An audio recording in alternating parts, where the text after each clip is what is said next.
नमस्कार, मैं हूं प्रवीण दुबे। महामारी में मुनाफाखोरी तलाशने वाले सफेदपोश लोगों की सूची लाया हूं। देखिए, जानिए, पहचानिए इन्हें। ये चेहरे आपके आसपास के हैं।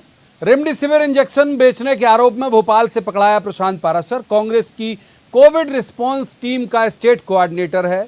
युवक कांग्रेस के प्रदेश अध्यक्ष विक्रांत भूरिया ने इनकी नियुक्ति की थी। देखिए, जिसे क्राइसिस को मैनेज करने की जवाबदारी दी गई, उसने इस क्राइसिस को अपने फायदे के लिए किस तरह से मैनेज किया। जबलपुर में सिटी हॉस्पिटल के संचालक सरबजीत सिंह मोखा वाली कहानी हम कई बार आपको सुना चुके। वो विश्व हिंदू परिषद के नर्मदा संभाग के अध्यक्ष थे। रतलाम में ऑक्सीमीटर दोगुने दामों पर बेचते धराए राजेश माहेश्वरी बीजेपी के पदाधिकारी भी हैं, ये भी जान लीजिए। इंदौर में ऑक्सीफ्लोमीटर महंगे दामों पर बेच रहा यतीन वर्मा कांग्रेस का मंडल अध्यक्ष रह चुका है और पार्षद के टिकट पर चुनाव लड़ने की तैयारी में था। आज पूर्व मुख्यमंत्री कमलनाथ और कांग्रेस के पूर्व मंत्री डॉक्टर गोविंद सिंह ने बीजेपी पर आरोप लगाया कि पार्टी के लोग अस्पताल में बेड और इंजेक्शन दिलवाने के बदले पैसे वसूल रहे हैं। उन्होंने इस्तेमाल किया शब्द कि कोविड माफिया है। हालांकि महामारी में लोगों की जिंदगियों से खेलते, मुनाफा तलाशते ये दलाल किसी एक दल की देन नहीं है। ये दोनों दलों में पर्याप्त मात्रा में मौजूद हैं। सवाल यह है कि ये नेता कब समझेंगे कि महामारी से लड़ाई के लिए बनी ये क्राइसिस कमेटियां जन भागीदारी समितियां नहीं हैं कि जिसमें आपके रौब रसूख के साथ कुछ कमाई की गुंजाइश भी निकल जाए। अभी से थोड़ी देर पहले आपने मध्य प्रदेश के मुख्यमंत्री शिवराज सिंह चौहान का एक संबोधन सुना होगा। उन्होंने बहुत डिटेल में समझाया कि क्राइसिस मैनेजमेंट कमेटियां दरअसल करेंगी क्या, और जितना मुख्यमंत्री जी ने बताया, यदि वो सारा कुछ करने लगे क्राइसिस मैनेजमेंट कमेटियां, तो ये इसमें कोई दो राय नहीं कि एमपी बहुत जल्द कोरोना मुक्त हो जाएगा। लेकिन क्या करें, फितरत ही नहीं बदली नेताओं की। उन्होंने शुद्ध सेवा के लिए बनाई गई कमेटियों में भी मेवा के लिए रास्ता निकाल लिया। सियासी दलों पर सवालिया निशान बनकर खड़े हैं। क्राइसिस मैनेजमेंट की आड़ में कमीशन खोरी कर रहे ये मैनेजर। बहुत सारे सवाल हैं इसको लेकर। एक बेहद खास पैनल हमारे साथ जुड़ेगा जिससे हम कहेंगे कि जवाब तो देना होगा। लेकिन पहले आपको दिखाते हैं एक रिपोर्ट, देखिए।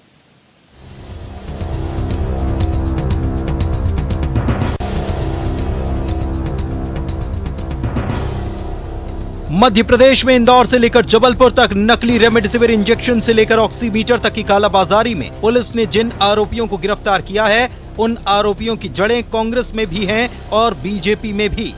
इस मामले में भोपाल से गिरफ्तार हुए प्रशांत पाराशर कांग्रेस के एक्टिव मेंबर ही नहीं, कांग्रेस की कोरोना क्राइसिस कमेटी के कोऑर्डिनेटर भी थे। में जो जैसा कि हमने बताया था कि ये जो 700 इंजेक्शन जो सुनील मिश्रा लेकर के आया था इंदौर में, तो 700 इंजेक्शन में से 200 इंजेक्शन उसने पहले दौर में यहाँ दिए थे और फिर दूसरे लाट में 500 लेके आया जो उसने रिटेल में यहाँ भेजे। तो कुल इंदौर में उसने 700 इंजेक्शन के करीब यहाँ पे दिए हैं। उसमें से जो 200 इंजेक्शन उसने दिए थे, 100 इंजेक्शन उसने आशीष ठाकुर को दिए थे, सुनील लोधी और इन लोगों के माध्यम से आशीष ठाकुर को दिए थे। 100 इंजेक्शन उसने प्रशांत पाराशर को दिए थे। जबलपुर में सिटी अस्पताल के संचालक सरबजीत सिंह मोखा की एक पहचान ये भी कि वे विश्व हिंदू परिषद के नर्मदा संभाग के अध्यक्ष थे। रतलाम में ऑक्सीमीटर दुगने दाम पर बेचते धराए राजेश माहेश्वरी बीजेपी के पदाधिकारी। इंदौर में ऑक्सीफ्लोमीटर महंगे दामों पर बेच रहा यतीन्द्र वर्मा कांग्रेस का मंडल अध्यक्ष और पार्षद का चुनाव लड़ने की थी तैयारी। हालांकि पूर्व सीएम कमलनाथ का आरोप कि एमपी में कोविड माफिया पनप रहा है। नया माफिया उत्पन्न हुआ है। मैंने माफिया के खिलाफ मुहिम छोड़ा था, अब एक कोविड माफिया उत्पन्न हुआ है, पनप रहा है कोविड माफिया मध्य प्रदेश में, जहाँ बीजेपी के नेताओं इंजेक्शन बेच रहे हैं, कभी ऑक्सीजन के लिए पैसे ले रहे हैं, अस्पताल में बेड दिलवाने के लिए, पलंग दिलवाने के लिए पैसे ले रहे हैं। ये एक नया माफिया उत्पन्न हुआ है। ये चेहरे असल में समाज के सामने सियासी दलों की उतरती कलई हैं कि जब महामारी में नहीं छोड़ा तो सफेदपोश लोगों की सेवा पर कोई कैसे यकीन कर पाएगा। इंदौर में विकास सिंह चौहान, जबलपुर में प्रतीक मोहन अवस्थी के साथ bureau report, news 18 Madhya Pradesh Chhattisgarh. तो रस्मन सबसे पहले मेहमानों का परिचय मैं आपसे करा दूं। हमारे साथ अभी 2 मेहमान हैं, तीसरे जल्द जुड़ जाएंगे। हमारे साथ एक गोविंद मालू, ये बीजेपी के वरिष्ठ नेता हैं, बड़े विद्वान प्रवक्ता भी हैं। गोविंद जी का बहुत स्वागत। और दूसरे मेहमान हैं जेपी धनोपिया, कांग्रेस के वरिष्ठ नेता हैं, पिछड़ा वर्ग आयोग के अध्यक्ष भी हैं। धनोपिया जी का भी बहुत बहुत स्वागत है। शुरुआत करेंगे गोविंद मालू जी से। गोविंद जी, अभी से थोड़ी देर पहले मुख्यमंत्री जी प्रदेश को संबोधित कर रहे थे और मैंने बहुत जिम्मेदारी के साथ उनकी पूरी बातें सुनी। एक लाइन जो उसमें निकल के आई, जिससे मैं आपके लिए सवाल बनाऊंगा, वो कह रहे हैं कि शिवराज अकेले मध्य प्रदेश भोपाल में बैठ के नहीं कर सकते, और जाहिर सी बात है कि इसीलिए क्राइसिस मैनेजमेंट कमेटियां बनाई गई। और अगर क्राइसिस मैनेजमेंट कमेटियां जितने उन्होंने उनके काम गिनाए वो करने के बजाय और ये सब करने लगेंगी तो फिर कैसे चलेगा गोविंद जी? समाज की विकृति और समाज के ही सारे अंग हैं, चाहे वो राजनीतिक क्षेत्र में जाए, प्रशासनिक क्षेत्र में जाए या और किसी क्षेत्र में जाए, तो समाज में संवेदनहीनता नहीं होनी चाहिए, समाज में जिम्मेदारी का भाव होना चाहिए। माननीय मुख्यमंत्री जी ने जिस क्राइसिस मैनेजमेंट कमेटी के काम गिनाए हैं, पहले तो शहरों में ज्यादा कोविड का प्रभाव था, लेकिन अब चूंकि गांव में फैला है इसलिए गांव तक जाने के लिए छोटी छोटी कमेटियां, और वो कैसे काम करेंगी। लेकिन हम इन पर अगर सवाल खड़ा करें, अगर कुछ इक्के दुक्के लोगों ने अगर कहीं कोई गड़बड़ की है तो उसके कारण हम ये कहें कि ये कमेटियां भी ये करेंगी, तो ये जायज नहीं है। सबके मन में संवेदना, मानवीय, नहीं, ये सवाल नहीं किया आप समझ नहीं पाए। ये बिल्कुल सवाल नहीं किया, हम तो साथ हैं, उस क्राइसिस मैनेजमेंट कमेटी के साथ हैं और यथासंभव जो मदद हो सकेगी वो हम करेंगे। मेरा सवाल यह है कि चीफ मिनिस्टर बैठ के पूरा मॉनिटर करेंगे कि पार्टी की भी जिम्मेदारी है, लोकल जो आपके लीडर हैं, जो जिलाध्यक्ष हैं, उनकी भी जिम्मेदारी है, ये पूछ रहा हूं मैं। देखिए, मुख्यमंत्री जी तो प्रदेश के मुखिया हैं, संगठन के लोग अपना काम, अपना दायित्व निभा रहे हैं। मुख्यमंत्री जी यूं भी पूरे प्रदेश की मॉनिटरिंग कर रहे हैं, उन तक सारे के सारे फीडबैक पहुंच रहे हैं, इसलिए मुख्यमंत्री जी तो मॉनिटरिंग करेंगे ही। प्रदेश का संगठन वो पीछे रहकर और उसके जितना भी फीडबैक देना चाहिए, उनको कहाँ कहाँ क्या क्या सुधार आवश्यक है, जनता की सेवा करने के लिए और किन कार्यकर्ताओं को बाहर से लगाना है। और केवल भारतीय जनता पार्टी नहीं, मुख्यमंत्री जी ने तो आह्वान किया है कि समाज का हर वर्ग, दूसरा दल भी, कांग्रेस भी और बाकी लोग भी इसमें अपनी सहभागिता दर्ज कराएं, क्योंकि पीड़ित मानवता की कांग्रेसी हैं बहुत सारे जिलों में है। भाई आऊंगा आपके पास एक बार। आप धनोपिया जी का पहले सवाल में बहुत वक्त दिया, कांग्रेसी हैं बहुत सारी क्राइसिस मैनेजमेंट कमेटी में, कांग्रेसी भी है। धनोपिया साहब, आप हमने 2 3 4 5 नाम गिना दिए, और हो सकता है आपको ही पता हो, आप बहुत जिम्मेदार और बड़े ओहदे वाले नेता हैं, तो आपके पास और भी नाम हो सकते हैं आपकी पार्टी की। तो फिर ऐसे मसले में ये कैसे संभव है कि आप उंगली केवल एक दल पे उठाएं या ये कहें कि भाई कोविड माफिया पनप गया? ये तो बोथ साइड है ना। देखिए आदरणीय प्रवीण जी, कोविड माफिया शब्द आदरणीय कमलनाथ जी ने बहुत सही प्रयोग किया है। माफिया का मतलब होता है जो गलत कामों को बढ़ावा देता है, जो उस तरह से मुनाफाखोरी करता है, अवैध कार्यों को बढ़ावा देता है, और आज कोविड में स्थिति वही बनी हुई है। इंदौर में इससे पहले हमारे वहाँ के विधायक जो हैं संजय शुक्ला जी, उन्होंने नाम लेकर बोला था, उन्हें नोटिस दे दिया कि साहब कैसे दे दिया गया है। देवास के एक व्यक्ति है, उनका नाम आपने सरेआम छोड़ दिया, जो आज ही आगरा आया है। जबलपुर के सरदार जी जो मुखी जी हैं, जो कि सिंधु परिषद के अध्यक्ष रहे वहाँ के, उन्होंने 25 लाख रुपए चंदा दे के अपने आप को बचा लिया और कोविड की बीमारी के नाम पे एडमिट हो गए, ना उनकी रिमांड हुई ना वो गिरफ्तार हुए। तो ये जो माफिया शब्द आदरणीय कमलनाथ जी ने बोला है, वो इसीलिए बोला है कि माफिया की परिभाषा ये होती है।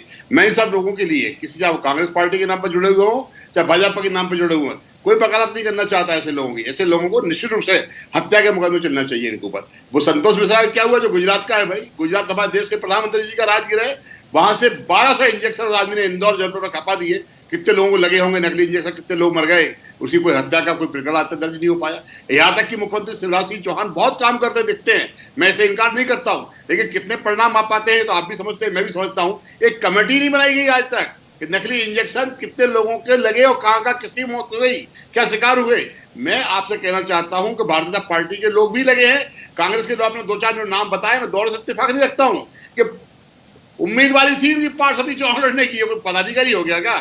और जो कोरोना मैनेजमेंट की आप बात कर रहे हैं, ऐसी कोई कमेटी मध्य प्रदेश कांग्रेस कमेटी नहीं बनाई है, न युवा कांग्रेस ने बनाई न मध्य प्रदेश ने बनाई। इसलिए जो लोग पकड़े आते हैं अपने आप बचाने के लिए गमछा डाल लेते हैं, चाहे वो बीजेपी का डालें चाहे अपने कांग्रेस का डालें, लेकिन बीजेपी के पदाधिकारी हैं ना, रिकॉर्ड पर है भाई, उनके तो नहीं। लेकिन आप ये बात तो मानेंगे ना, फिर जल्दी से फिर तीसरे मेहमान की तरफ जाऊंगा। धनोपिया साहब, आप ये बात तो मानेंगे ना कि बहुत सारी क्राइसिस मैनेजमेंट कमेटियां हैं हाँ, मैं भी राजनीतिक नहीं ले जाना चाह रहा, मैं ये समाज के दुश्मन है वाली बात से सहमत हूँ, केवल उसी लाइन पे सवाल कर रहा हूँ। तो धनुका साहब, ये कई जिलों में है ना आपकी पार्टी के भी लोग, उनको भी तो कहिए कि भाई वो ये जिम्मेदारी इसलिए नहीं बोले कि मुख्यमंत्री जो शिवराज सिंह चौहान है वो बीजेपी के, ये जिम्मेदारी इसलिए बोले कि ये वाकई इससे लगता है कि कोरोना खत्म होगा अगर जितने उन्होंने काम गिनाए आज सीएम ने। तो देखिए, आदरणीय शिवराज जी का भाषण मैंने भी सुना था अभी, जो उन्होंने संबोधन दिया 7 बजे। लेकिन मैं आपसे निवेदन करना चाहता हूं प्रवीण जी, फिर वही बात होगी कि राजनीतिक बात हो जाएगी। मालू जी कह रहे राजनीतिक नहीं होना चाहिए, क्या कारण है भोपाल के लाल परेड पर एक मिनट सुनिए, कांग्रेस के लोग पकड़ाए हैं, भारतीय जनता पार्टी की बात मत करिए। मैं तो ये कह रहा हूँ अगर समाज में है तो कांग्रेस भाजपा कुछ नहीं होता, सरकार ने ठीक है, कांग्रेस भाजपा के तो रोकूंगा आप दोनों को। पहले सवाल में बहुत वक्त देता हूँ, मैं पॉलिटिकल गेस्ट को पर्याप्त वक्त देता हूँ। एक बार अगर हमारे साथ चेतन भट्ट जुड़े होंगे जबलपुर से, एक बार रुक करूंगा, वरिष्ठ पत्रकार हैं, बहुत अच्छे राजनीतिक विश्लेषक भी हैं। चेतन जी, अगर आप जुड़े हुए हैं, चेतन भट्ट साहब, तो मैं आपसे ये समझना चाहूंगा कि ये जो आरोप प्रत्यारोप है यहाँ पर चल रहा है, स्टूडियो में मजबूरी है, दोनों पार्टी अपना अपने व्यक्ति को डिफेंड करती हैं, लेकिन ये चलन शुरू नहीं हो जा रहा। आपको लग रहा है कि ये क्राइसिस मैनेजमेंट कमेटी के नाम पर ये जिम्मेदारी है उस व्यक्ति की, उसके कंधे में बहुत बड़ा वजन है कि अपने इलाके से कोरोना को के जो मामले हैं उनको रोकना कैसे भी करके, उस काम में लगे हुए दिख रहे हैं क्या लोग आपको? देखिए प्रवीण जी, बड़ा दुखद तथ्य है ये कि क्राइसिस मैनेजमेंट कमेटियों में कौन लोग हैं ये किसी को पता ही नहीं है। सारे राजनीतिक दलों के नेता उसमें शामिल होते हैं, जो जमीन से जुड़े हुए लोग हैं, समाज सेवी हैं, पत्रकार हैं या दीगर लोग हैं, उनको कभी क्राइसिस मैनेजमेंट समिति में नहीं रखा जाता। स्थिति ये है कि आपने जो अभी आंकड़े बताए और जिन लोगों का नाम लिया वो सब किसी न किसी पॉलिटिकल पार्टी से जुड़े हुए हैं। अब आप देखिए कि ये लोग कितने जुड़ जाते हैं इस तरह के कालाबाजारी करने वाले लोग पॉलिटिकल पार्टी से, ताकि उनको संरक्षण मिलता रहे, और मिलता भी है। अभी आपने बताया कि कांग्रेस का एक नेता है वो कालाबाजारी कर रहा था। हमारे जबलपुर में मोखा जी जो विश्व हिंदू परिषद के बड़े भारी नेता थे, वो बरसों से हैं, जबकि उनके ऊपर कई मामले हैं, आपराधिक मामले, उसके बाद भी उनको संरक्षण दिया गया था। और जब वो फंसे तो विश्व हिंदू परिषद ने उनसे हाथ खींच लिया कि हमारा कोई लेना देना नहीं। तो ये लोग, इस तरह के लोग जो हैं, ये पॉलिटिकल पार्टीज को इसलिए ज्वाइन करते हैं ताकि उनके जो इस तरह के धंधे हैं, काला बाजार करने के या दूसरे जो दीगर अनैतिक काम है, उनमें संरक्षण मिलता रहे। चलिए, काला बाजारी तो एक बार मान भी लेते हैं कि ठीक है, ज्यादा पैसा कमाने के हालत में उन्होंने इस तरह की कालाबाजारी की, लेकिन जो नकली इंजेक्शन बनाए उसमें हमारे यहाँ के मोखा जी फंसे हुए हैं। नकली रेमडेसिविर इंजेक्शन बनाए जा रहे हैं। अब आप सोचिए कि लोगों की जानों से खेल रहे हैं, इतना निर्मम और इतना कैसा हो सकता है। मुझे तो आश्चर्य होता है कि ऐसे महामारी के दौर में जब एक एक आदमी जान के लिए भीख मांग रहा है, एक एक इंजेक्शन के लिए भीख मांग रहा है, सांसों का मोहताज है जब वो, जी सांसों का मोहताज है। पॉलिटिकल पार्टी से और पत्रकारों से, नेताओं से, इन तमाम लोगों से गुजारिश कर रहा है कि हमें एक बेड दिलवा दीजिए, हमको एक रेमडेसिविर इंजेक्शन दिलवा दीजिए। ऐसे हालात में अगर आप नकली इंजेक्शन बना के लोगों को 40, 50, 60, 70 हजार रुपए बेच रहे हैं और उससे उनकी जान जा रही है, तो मुझे लगता है कि इन लोगों को तो तत्काल फांसी पे चढ़ाना चाहिए। अभी भी आप देखिए जबलपुर में जो भी मामले दर्ज हुए, कोई बहुत बड़ी ऐसी धारा नहीं लगाई गई जिसमें मोखा जी को बहुत ज्यादा लंबी सजा हो जाए। अभी 3 महीने के लिए उनको रासुका में भेजा गया है। 3 महीने के लिए रासुका में भेजना कोई मायने नहीं रखता है।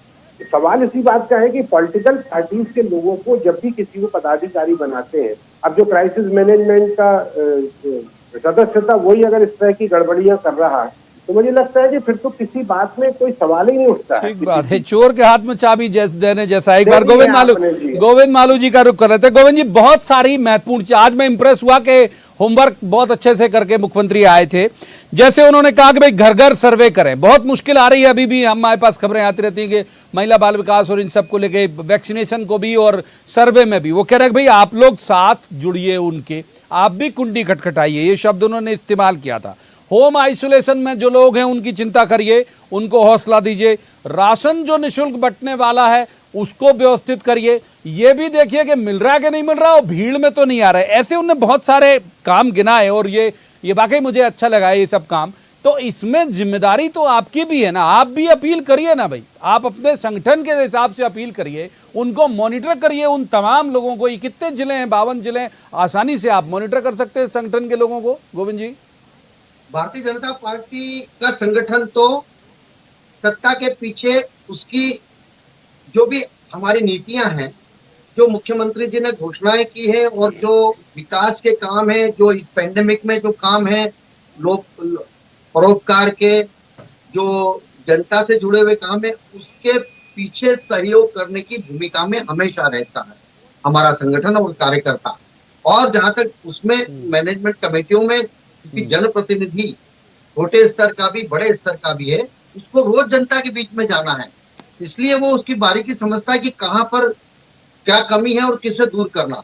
और मैंने कई गांवों का उदाहरण मैंने अभी मुझे मालूम है कि घर घर जाकर लोग जांच के लिए उनको आरटीपीसीआर या कोरोना की जांच के लिए प्रेरित कर रहे हैं और तो टीके लगवाने के लिए प्रेरित कर रहे हैं। छोटे गांवों में, छोटी जगह पर ये हो रहा है।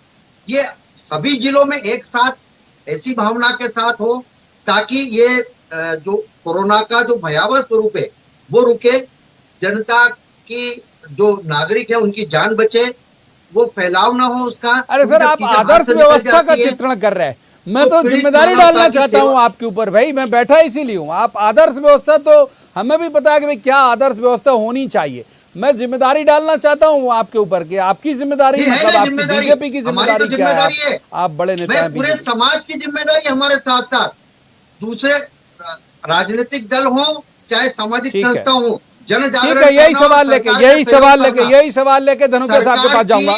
धनुषा साहब, जो बातें उन्होंने कही, ये इसमें कोई दो राय नहीं। आऊंगा हमारे सब वक्त आऊंगा आपके पास। धनुषा साहब, आपने भी सुना होगा भाषण, आप बड़े जागरूक नेता हैं, विद्वान नेता हैं, तो आपने सुना होगा एक एक पॉइंट उनका बिल्कुल टू द पॉइंट उन्होंने बात की। यदि ये हो गया तो पर बात हम करते, बिल्कुल टू द पॉइंट उन्होंने बात की कि ऐसे ऐसे किया जाएगा तो हम जल्दी कंट्रोल कर पाएंगे। मैं सहमत हूँ इस बात से। प्रवीण जी, आदरणीय मुख्यमंत्री जी ने कहा जो समन्वय समितियों की बात वो कर रहे हैं, सच्चाई में किसी को नहीं मालूम कि लोग कौन कौन से हैं, कौन है, किसको बुलाते हैं, किसको नहीं बुलाते हैं। उन्होंने कहा कि राशन बंटने वाला है, अभी तो बंटना नहीं, 2 महीने निकल चुके हैं। आपकी पार्टी के कई नेता है भाई, कई जिलों में। मैं भाई, अरे कोई बुलाया ही नहीं जाता है ना। और दूसरी बात, मैं आपसे एक निवेदन करना चाहता हूँ, मुख्यमंत्री शिवराज सिंह चौहान काम करते हैं, इसमें कोई दो मत नहीं है, लेकिन पूरा काम धरातल पर एग्जीक्यूट नहीं हो पाता है। वो अकेले क्या करेंगे? आज 35 मिनिस्टर हैं, कहाँ है बाकी लोग? और भाई अकेले मुख्यमंत्री शिवराज सिंह चौहान ही करेंगे सब कुछ, बाकी और लोग कहीं नहीं करेंगे। आपको भी ध्यान है, हर जिले का एक मंत्री इंचार्ज बनाया गया था, उन्होंने क्या किया है जिले के मंत्रियों ने? कौन कौन से काम करें? और आप जिस वैक्सीन की बात कर रहे हैं, देखिए क्या मारा मारी हो रही है वैक्सीन के लिए। हालात यह है कि रजिस्ट्रेशन नहीं हो पा रहा है लोगों का, लोगों इंजेक्शन नहीं लग पा रहे हैं, लोग मौत के शिकार हो रहे हैं। बातें करने में बहुत अच्छा लगता है, और मुझे तो बहुत ही हंसी हुई जब आदरणीय प्रधानमंत्री जी ने मुख्यमंत्री से कहा कि आप जो हमें भेजिए, हम दूसरे राज्यों को देंगे। अच्छा काम कर रहे हैं, क्या अच्छा काम कर रहा है? यहाँ पर टेस्टिंग ही नहीं हो रही है, संख्या अपने आप कम हो रही है, बस पॉजिटिविटी रेट उनका अपने आप कम होता जा रहा है। ये जो हालात हैं, ये जनता को गुमराह करने वाले हैं। मैं मुख्यमंत्री जी की आलोचना नहीं कर रहा हूँ, लेकिन मुख्यमंत्री जी के प्रयासों को बाकी उनके मंत्री सहयोग नहीं कर रहे हैं, इसलिए कहीं पर कोई ना कोई कमी है, जिसके कारण आज हालात बिगड़े पड़े हुए हैं। मालू जी, छोटा जवाब, फिर उसके बाद हम चेतन जी की तरफ जाएंगे। मालू जी, छोटा जवाब। मालू जी, छोटा जवाब। बड़ा आरोप लगा रहे हैं धनुपे जी कि सरकार 230 विधायकों की है, उनकी जवाबदारी है कि इससे सहमत हूं, हर बहुत सारे लोगों की जिम्मेदारी, हमारी भी जिम्मेदारी, जो इस पेंडेमिक से निपटने का जो उन्होंने इच्छा शक्ति दर्शाई है उसको जमीन तक ले जाए, और कोई कमी है तो उसको इंगित करें। कांग्रेस के विधायक इससे बच नहीं सकते, कांग्रेस के विधायक और कांग्रेस के कार्यकर्ता। आज ये बड़ी आपदा है, महामारी है, इसमें सबको एक साथ मिलकर सरकार के जनता की सेवा के लिए आगे आना होगा। ठीक है, तीसरे मेहमान का रुख करूंगा। माफ कीजिए, बहुत देर से गया नहीं मैं। चेतन भट्ट जी की तरफ जाऊंगा, रोकूंगा आप दोनों को, माफी के साथ रोकूंगा, धनुपे जी, मालू जी, दोनों को। चेतन जी, बहुत मतलब आज वही बात आपसे भी कहूंगा कि उन्होंने जो चीजें बताई, अगर वाकई उसका अमल हो जाए और वाकई उतनी जिम्मेदार हो जाए, जिले के क्राइसिस मैनेजमेंट कमेटी, ब्लॉक की, गांव की, अगर वैसी जिम्मेदार हो गई तो इसमें कोई दो राय नहीं कि हम जल्दी जीत जाएंगे, ये पूरी जंग, पूरा प्रदेश जीत जाएगा। ये इसको जमीन तक पहुंचाने में कितनी बड़ी बड़ी चुनौतियां आप देखते हैं चेतन जी? नहीं, देखिए, वो धनोपिया जी ने बहुत सही बात की है कि ठीक है, मुख्यमंत्री काम करते हैं, लेकिन उनकी जो योजनाएं हैं वो धरातल पे लाने की जिम्मेदारी किसकी है? वो तंत्र विकसित नहीं हो पाया ना, आज तक कितने साल हो गए उस तंत्र को, बने हुए। लेकिन आज तक देखिए, अभी जो 5,000 रुपए देने की घोषणा की है शिवराज सिंह जी ने, तो अब ये बताइए आप कि उनका सर्वे कैसे होगा? कौन कौन से बच्चे ऐसे हैं जिनके सर से उनके माँ बाप का साया उठ गया है? इनका सर्वे कौन करेगा? वैसे ही आप देखिए कि पूरा जो नहीं, आज भाषण में उन्होंने कहा ना, ये भी काम क्राइसिस मैनेजमेंट कमेटी करे, लिस्टिंग करे, क्योंकि उसी गांव के लोग होंगे। क्राइसिस मैनेजमेंट कमेटी में मैं वही तो आपसे बता रहा हूँ कि क्राइसिस मैनेजमेंट कमेटी में कौन लोग हैं? भाई आप बताइए ना कि कोई सार्वजनिक जो काम करने वाला आदमी है वो है क्या? जो गांव में रहने वाला आदमी, कब आप कमेटी बनाओगे, फिर वो कब सर्वे करेगा, फिर कब उसके पास पैसा पहुंचेगा? ये बहुत बड़ी बात। दूसरी बात जो उन्होंने कही कि भाई अकेला मुख्यमंत्री क्या करेगा? मुख्यमंत्री, इसमें कोई संदेह नहीं कि शिवराज सिंह बहुत संवेदनशील व्यक्ति हैं और उन्होंने बहुत अच्छी योजना और भी कई योजनाएं भी लागू की। लेकिन सवाल इस बात का है कि समग्र रूप से उनके पूरे मंत्रिमंडल को काम करना चाहिए। आप बताइए कि इस इतनी बड़ी महामारी के दौरान प्रभु राम चौधरी कहाँ है? किसी को पता है क्या स्वास्थ्य मंत्री कौन है? 7 करोड़ की जनता में अगर 7,000 लोग भी उनका नाम बता दें तो मैं मान जाऊंगा कि अगर हमारे स्वास्थ्य मंत्री कौन है। चिकित्सा स्वास्थ्य मंत्री सामने आते हैं, बाकी मंत्रियों का दूर दूर तक पता नहीं है कि ठीक कहाँ है चेतन जी, माफ कीजिए, मजबूरी मुझे आपको रोकना पड़ेगा क्योंकि वक्त इतनी ही चर्चा की इजाजत देता है। तीनों मेहमानों का बहुत बहुत शुक्रिया। लेकिन ये बात सही है, मैं फिर से एक बार अपील करूंगा, एक जिम्मेदार चैनल होने के नाते, बिना किसी दलगत उसके कि जिस तरह का अनाउंसमेंट सीएम साहब ने किया है, यदि हर गांव हर जिले का व्यक्ति उस जिम्मेदारी से काम करने लग जाए और जो जो काम उन्होंने बताया उस तरह से अगर करने लग जाए तो हम वाकई एक आदर्श उदाहरण प्रस्तुत कर देंगे। और इसमें इसलिए भी जुट जाना चाहिए कि जो मालू जी कह रहे थे, ये ना बीजेपी की जिम्मेदारी है ना कांग्रेस की जिम्मेदारी है, ठीक है सत्ता के नाते उनकी होगी, हम सबकी भी जिम्मेदारी है। हमारे अपने लोग भी जा रहे हैं इस बीमारी में, तो अपनी जिम्मेदारी को जरूर समझना चाहिए। और एक अपील रोज की तरह कि कोविड प्रोटोकॉल का पालन करें, सोशल डिस्टेंसिंग मेंटेन करें, मास्क लगा के रखें, यूं अनावश्यक बाहर नहीं निकलें और कोशिश करें कि आप भी सुरक्षित रहें और आपका परिवार भी सुरक्षित रहे। आज की इस चर्चा में इतना ही। कल किसी खास मसले पर खास पैनल के साथ बैठेंगे और कहेंगे, जवाब तो देना होगा। तब तक आप देखते रहिए न्यूज़ 18 मध्य प्रदेश छत्तीसगढ़।